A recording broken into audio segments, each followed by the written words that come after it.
अस्सलाम वालेकुम व्यूवर्स। जापानी मशीनें यूज़ करने का जो तरीक़ाकार है, सबसे पहले आपने मशीन को जो है ये एडाप्टर के साथ चलाना है। और ये एडाप्टर जो है ये बहुत ज़रूरी है, इसके बगैर जो है ये मशीन फ़ौरन जल जाएगी। इसका जो तार है ये आपने बिजली में लगाना है।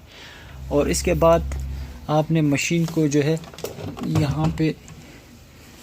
यहाँ पे मशीन का तार होता है, इसको आपने बाहर निकालना है। और इसको जितना आप निकाल सकते हैं इसकी अपनी लिमिट है, ठीक है। और इसके बाद जो है इस तार को आपने यहाँ एडाप्टर पे लगाना है। और इसके बाद जो है यहाँ पे पावर का बटन होता है, इसको आपने ऑन करना है।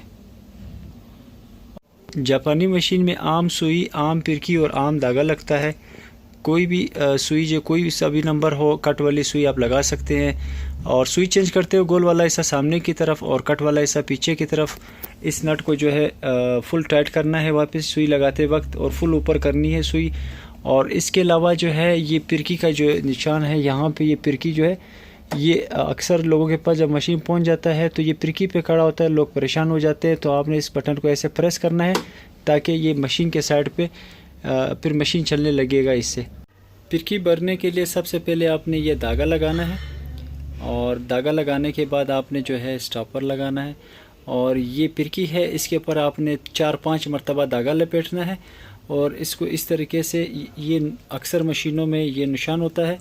और इसके नीचे आपने इसको ऐसे लाना है। और इसको लाने के बाद जो है यहाँ पे इसको लगाना है और इसको इस साइड पे प्रेस करना है।